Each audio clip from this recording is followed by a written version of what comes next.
Let me now take you to one of the key constituencies that will be these Lok Sabha elections, and that will be Hyderabad. And ahead of the elections already, Bharatiya Janata Party's Hyderabad candidate, Madhavi Lata, who will be up against Asaduddin Owaisi, spoke exclusively to India Today television. Madhavi slammed the opposition, hailed Prime Minister's development work, and what does she have to say about the candidates against her as well? Here's a special interaction.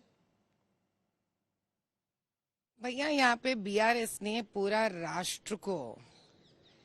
ऐसे परिस्थिति में छोड़कर चली गई है कि गरीबी में छोड़कर चली गई, इसलिए सिर्फ 6 गारंटी बोले ये 6 गारंटी भी करने पाए। हमारे मोदी भाई तो पूरा भारत देश को दुनिया में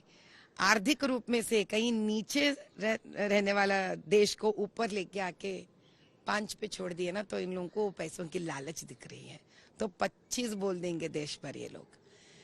मैं एक ही बात कहूंगी आपसे,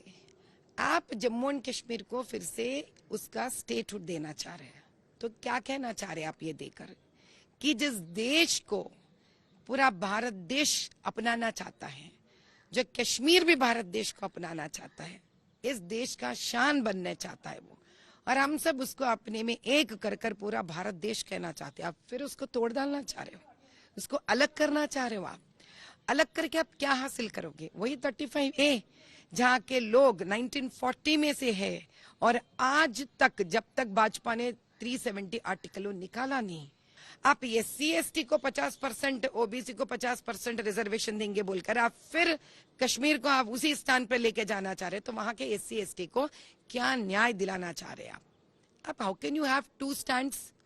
एक प्रकार से दूसरा प्रकार से, और आप कह रहे हिस्सेदारी का न्याय। ये जो इलेक्शन के सामने